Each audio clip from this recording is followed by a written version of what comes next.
Hi friends, ಎಲ್ಲರಿಗೂ ನಮಸ್ಕಾರಗಳು. ಇನ್ನು ಕನ್ನಡ ಕಡ್ಡಾಯ ಪರೀಕ್ಷೆಗೆ ಇನ್ನು ಮುಂದಿನ ಒಂದು ಪ್ರಶ್ನೆಗಳನ್ನ ಚರ್ಚಿಸ್ತಾ ಹೋಗೋಣ. ಯಾಕಪ್ಪ ಅಂದ್ರೆ ಒಂದ್ ವಿಡಿಯೋದಲ್ಲಿ ಎಲ್ಲವನ್ನು ಹೇಳಿದ್ರೆ ಆ ವಿಡಿಯೋ ಲೆಂತ್ ಆಗುವುದರಿಂದ ನಿಮಗೆ ನೋಡಲು ಇಷ್ಟ ಆಗುದಿಲ್ಲ. ಅದಕ್ಕೆ ನಾನು ಒಂದ್ ವಿಡಿಯೋದಲ್ಲಿ ಒಂದ್ 15 ನಿಮಿಷ 10 ನಿಮಿಷ ಆಗ್ತಕ್ಕಂತ ಒಂದ್ ವಿಡಿಯೋನ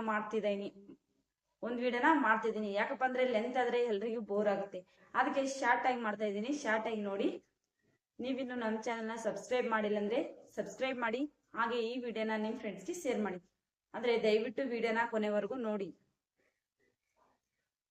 45ನೇ ಪ್ರಶ್ನೆ. ಆಗ 44ನೇ ಪ್ರಶ್ನೆ ನೋಡಿದ್ವಿ. ಇಂದು 45ನೇ ಪ್ರಶ್ನೆನ ನೋಡೋಣ. ಇವುಗಳಲ್ಲಿ ಕ್ರಿಯಾ ವಿಶೇಷಣ ಪದ.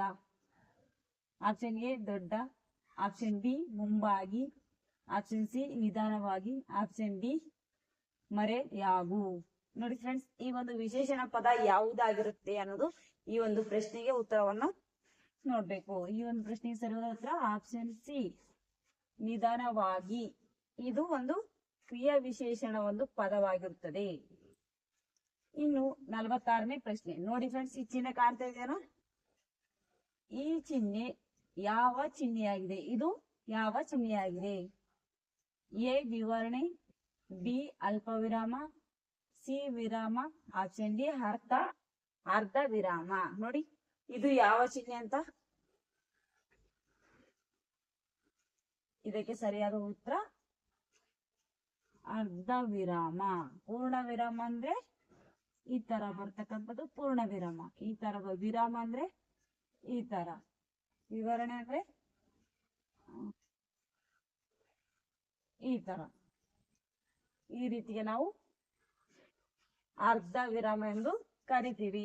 ಇನ್ನು 47ನೇ ಪ್ರಶ್ನೆ. ಇವುಗಳಲ್ಲಿ ಅವ್ಯಯ ಪದ. ಆಪ್ಷನ್ ಎ ಏಳು, ಆಪ್ಷನ್ ಬಿ ನೀರು, ಆಪ್ಷನ್ ಸಿ ಹೊಸ, ಆಪ್ಷನ್ ಡಿ ಮತ್ತು. ನೋಡಿ ಫ್ರೆಂಡ್ಸ್, ಇಲ್ಲಿ ಯಾವುದು ಅವ್ಯಯ ಅಂತ ಕೇಳಿಲ್ಲ. ಎಷ್ಟು ಅವ್ಯಯ ಅನ್ನೋದು ಎಷ್ಟಿದಾವೆ? ಅವ್ಯಯ ಅನ್ನೋದು 8 ಇದಾವೆ. 8 ಅದರಲ್ಲಿ ಇನ್ನೊಂದು ಕೃತಕ ಅವ್ಯಯ ಮತ್ತೆ ದಲಿತ ಅವ್ಯಯ ಅಂತ ಇದೆ. ಆದ್ರೆ ಅವೆರಡನ್ನ ನಾವು ಬೇರೆ ರೀತಿಯಾಗಿ ಅಧ್ಯಯನ ಮಾಡ್ತೀವಿ. ಯಾಕಂದ್ರೆ ಅದು ಲೆಂತ್ ಇರೋದ್ರಿಂದ ಬೇರೆ ರೀತಿಯಾಗಿ ಒಂದು ಮಾಡ್ತೀವಿ. ಈಗ ಅವ್ಯಯಗೆ ಒಂದು ಇದ್ರಾಗ ಸರಿಯಾದ ಉತ್ತರ ಯಾವ್ದಾಗಿರ್ತದೆ ಅಂದ್ರೆ ಇದು ಅವ್ಯಯಗೆ ಸೇರಿರ್ತಕ್ಕಂಥ ಒಂದು ಪದ ಆಗಿದೆ. ಅದು ಯಾವ್ದಪ್ಪ ಅಂತಂದ್ರೆ ಆಪ್ಷನ್ ಡಿ. ಆಪ್ಷನ್ ಡಿ ಮತ್ತು ಅನ್ನೋದು ಸಂಭವನಾರ್ಥಕ ಅವ್ಯಯಗೆ ಸೇರಿರ್ತಕ್ಕಂಥದ್ದು. ಯಾವುದು? ಸಂಭವನಾರ್ಥಕ. ಸಂಭವಗೆ ಸೇರಿರ್ತಕ್ಕಂಥದ್ದು, ಸಂಭವನಾರ್ಥಕ ಅವ್ಯಯಗೆ ಸೇರಿರ್ತಕ್ಕಂಥದ್ದು ಇದು ಮತ್ತು. ಇನ್ನು 48ನೇ ಪ್ರಶ್ನೆ. ಪಂಚಮಿ ಕಾರಕ ಡ್ಯಾಶ್. ಆಪ್ಷನ್ ಎ ಕರ್ಮ, ಆಪ್ಷನ್ ಬಿ ಸಂಪ್ರದಾನ, ಆಪ್ಷನ್ ಸಿ ಅಪದಾನ, ಆಪ್ಷನ್ ಡಿ ಅಧಿಕರಣ. ನೋಡಿ ಇದಕ್ಕೆ ಒಂದು ಸರಿಯಾದ ಉತ್ತರ ಆಪ್ಷನ್ ಸಿ ಅಪದಾನ ಪಂಚಮಿಯ ಕಾರಕ. ಪಂಚಮಿ ಕಾರಕ ಅಪದಾನ ಎಂದು ಹೇಳ್ತೀವಿ.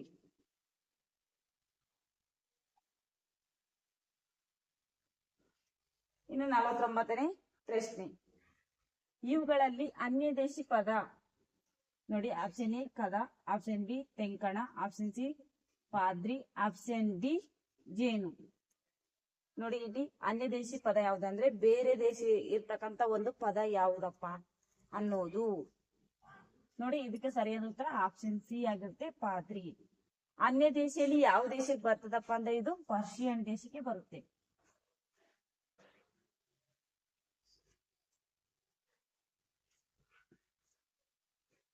ಪರ್ಷಿಯನ್ ದೇಶಕ್ಕೆ. ಇನ್ನು ತೆಂಕಣ ಅನ್ನೋದು ನಮ್ದೇ ಕನ್ನಡದಲ್ಲಿ, ಹಳೆಗನ್ನಡದಲ್ಲಿ ಕರ್ತಕ್ಕಂತ ಒಂದು ತೆಂಕಣ ಆಗಿರುತ್ತೆ. 50ನೇದು ಲಂಕೇಶರು ಬರೆದ ಕೃತಿ. ಆಪ್ಷನ್ ಎ ಅನ್ನ, ಆಪ್ಷನ್ ಬಿ ಬಿರುಕು, ಆಪ್ಷನ್ ಸಿ ಬಡಳ, ಆಪ್ಷನ್ ಡಿ ಯಾವುದು ಅಲ್ಲ. ಲಂಕೇಶ್ ಅವರು ಬರೆದ ಕೃತಿ, ಲಂಕೇಶ್ ಅವರು ಬರೆದ ಕೃತಿ ಯಾವ್ದಪ್ಪ ಅಂದ್ರೆ ಆಪ್ಷನ್ ಬಿ ಬಿರುಕು. ಈ ಬಡಾಳ ಅನ್ನೋದು ಯಾರ್ದು ಒಂದು ಕೃತಿ ಆಗಿರ್ತದಪ್ಪ ಅಂದ್ರೆ ದೇವನೂರು ಮಹದೇವಪ್ಪ.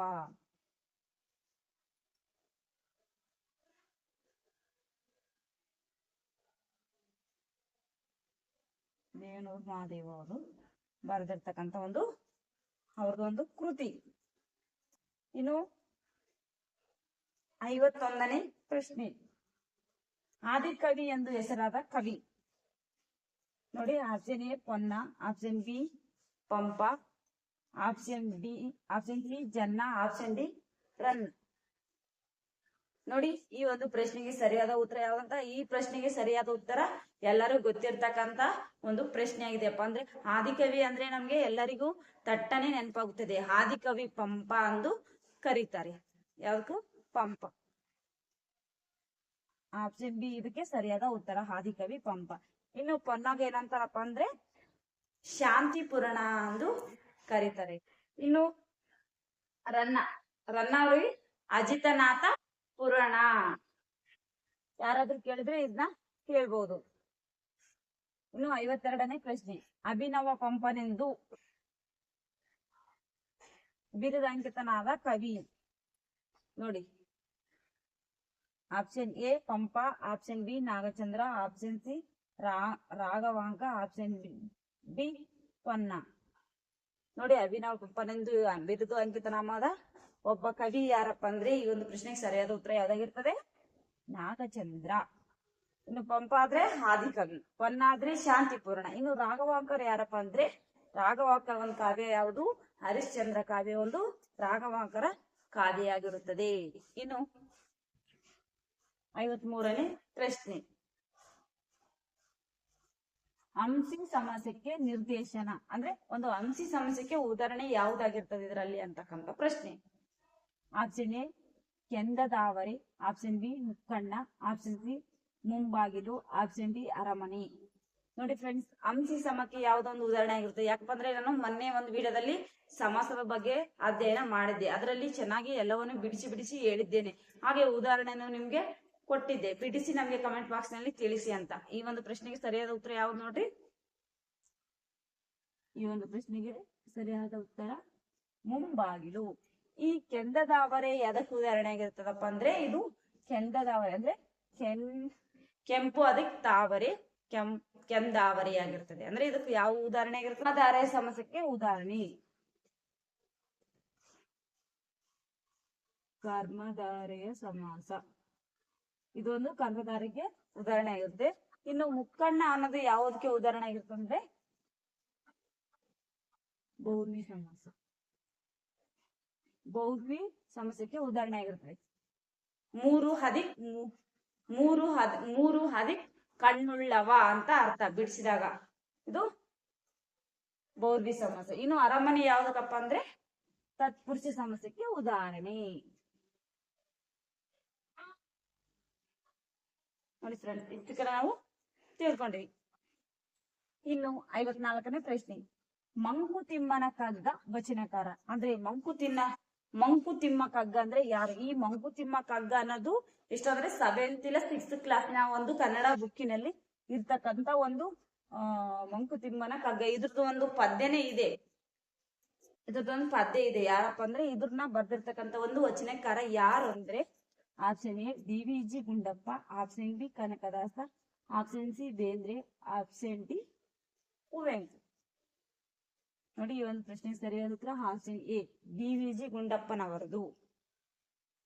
ಇನ್ನು 55ನೇ ಪ್ರಶ್ನೆ,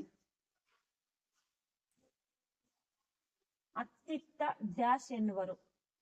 ಆಪ್ಷನ್ ಎ ಲೋಪಸಂಧಿ, ಆಪ್ಷನ್ ಬಿ ಆಗಮ ಸಂಧಿ, ಆಪ್ಷನ್ ಸಿ ದ್ವಿಸಂಧಿ, ಆಪ್ಷನ್ ಸಿ ದ್ವಿಸಂಧಿ, ಆಪ್ಷನ್ ಡಿ ಆದೇಶ ಸಂಧಿ. ನೋಡಿ ಫ್ರೆಂಡ್ಸ್, ಅತ್ತಿತ್ತ ಅದನ್ನ ಬಿಡಿಸಿದಾಗ ಏನಾಗ್ತದ? ಅತಿ ಪ್ಲಸ್ ಅತ್ಯಂತ ಆಗುತ್ತೆ. ಇಲ್ಲಿ ನಮ್ಗೆ ಏನಾಗಿದಪ್ಪ ಅಂದ್ರೆ ಲೋಪ ಆಗಿದೆ. ಅದಕ್ಕೆ ಇದೇನಾಗುತ್ತೆ? ಲೋಪಸಂಧಿ ಆಗುತ್ತೆ. ಲೋಪಸಂಧಿಗೆ ಇದು ಉದಾಹರಣೆ ಆಗಿದೆ. ಇನ್ನು 56ನೇ ಪ್ರಶ್ನೆ, ಕುಸುಮ ಬಾಲೆ ಇದು ಬರೆದವರು ಯಾರು? Option A Siddalingaiah, option B Kuvempu, option C Devanur Mahadeva, option D Tejaswi. ನೋಡಿ ಫ್ರೆಂಡ್ಸ್, ಈ ಒಂದು ಬರೆದವರು ಯಾರಪ್ಪ ಅಂತಂದ್ರೆ ಇದಕ್ಕೆ ಸರಿಯಾದ ಉತ್ತರ ಆಪ್ಷನ್ ಸಿ ದೇವನೂರು ಮಹಾದೇವರು. ಇನ್ನೊಂದು ಅವರ ಕೃತಿನೂ ಹೇಳಿದೆ ನಾನು, ಬಡಾಳ ಇವ್ರದ್ದು ಒಂದು ಕೃತಿನೂ ಕೂಡ ಆಗಿರುತ್ತೆ. ಇದ್ರಲ್ಲೇ ನಾವು ಅವ್ರಿಗೆ ಎರಡೂನ ಪ್ರಶ್ನೆಕ ಎರಡಕ್ಕ ಉತ್ತರನ ನಾವು ಕಂಡ್ಕೊಂಡ್ವಿ. ಇನ್ನು 57ನೇ ಪ್ರಶ್ನೆ ನೋಡಿ. ತ್ರಿಪದಿ ಕನ್ನಡ ವೃತ್ತಗಳ ಗಾಯತ್ರಿ ಎಂದವರು. Option A B M Shri, option B Kanavi, option C Bendre, option D ಜನ. ನೋಡಿ ಈ ಒಂದು ಪ್ರಶ್ನೆಗೆ ಸರಿಯಾದ ಉತ್ತರ ಯಾವ್ದಾಗಿರುತ್ತೆ? ಆಪ್ಷನ್ ಸಿ ಬೇಂದ್ರೆಯವರದ್ದು ಆಗಿರುತ್ತದೆ. ಇನ್ನು 58ನೇ ಪ್ರಶ್ನೆ. ಕನ್ನಡ ಕಾವ್ಯಕ್ಕೆ ಅತ್ಯಂತ ಮುಖ್ಯವೆನಿಸಿದ ಪ್ರಾಸ. ಆಪ್ಷನ್ ಎ ಅಂತ್ಯಪ್ರಾಸ, ಆಪ್ಷನ್ ಬಿ ಅನುಪ್ರಾಸ, ಆಪ್ಷನ್ ಸಿ ಆದಿಪ್ರಾಸ, ಆಪ್ಷನ್ ಡಿ ವರ್ಗಪ್ರಾಸ. ನೋಡಿ ಫ್ರೆಂಡ್ಸ್, ಒಂದು ಕನ್ನಡ ಕಾವ್ಯನ ನಾವು ಮಾಡ್ಬೇಕಪ್ಪ ಅಂದ್ರೆ ಅದಕ್ಕೊಂದು ಅತ್ಯಂತ ಮುಖ್ಯ ಕಾರಣ ಯಾವುದಾಗಿರ್ತದ, ಯಾವ ಪ್ರಾಸ ಆಗಿರ್ತದ ಅನ್ನೋದು ಈ ಒಂದು ಪ್ರಶ್ನೆಗೆ ಉತ್ತರ ಆಗಿರುತ್ತದೆ. ಯಾವುದಪ್ಪ ಅದು ಅಂದ್ರೆ ಆದಿಪ್ರಾಸ. ಈ ಒಂದು ಪ್ರಶ್ನೆಗೆ ಉತ್ತರ ಸರಿಯಾದ ಉತ್ತರ ಆಗಿರುತ್ತೆ ಆದಿಪ್ರಾಸ. ಇನ್ನು 59ನೇ ಪ್ರಶ್ನೆ ನೋಡೋಣ. ಪ್ರಶ್ನೆ, ಹರಿಹರಣ ಗಿರಿಜೆ ಕಲ್ಯಾಣ ಅಂದ್ರೆ ಯಾವ್ದವ್ರದ್ದು ಅಂದ್ರೆ ಆಪ್ಷನ್ ಎ ಚಂಪು ಕಾವ್ಯ, ಆಪ್ಷನ್ ಬಿ ರಗಳೆ ಕವಿ, ಆಪ್ಷನ್ ಸಿ ಸಂಗತ ಕಾವ್ಯ, ಆಪ್ಷನ್ ಡಿ ಷಟ್ಪದಿ ಕಾವ್ಯ. ನೋಡಿ ಫ್ರೆಂಡ್ಸ್, ಈ ಒಂದು ಪ್ರಶ್ನೆಗೆ ಸರಿಯಾದ ಉತ್ತರ ಯಾವ್ದಾಗಿರುತ್ತೆ? ಆಪ್ಷನ್ ಎ ಚಂಪು ಕಾವ್ಯ. ಇದು ಬಹಳ ಮುಖ್ಯವಾಗಿರ್ತಕ್ಕಂಥ ಒಂದು ಕಾವ್ಯ ಎಂದು ಹೇಳ್ಬಹುದು. Bye friends.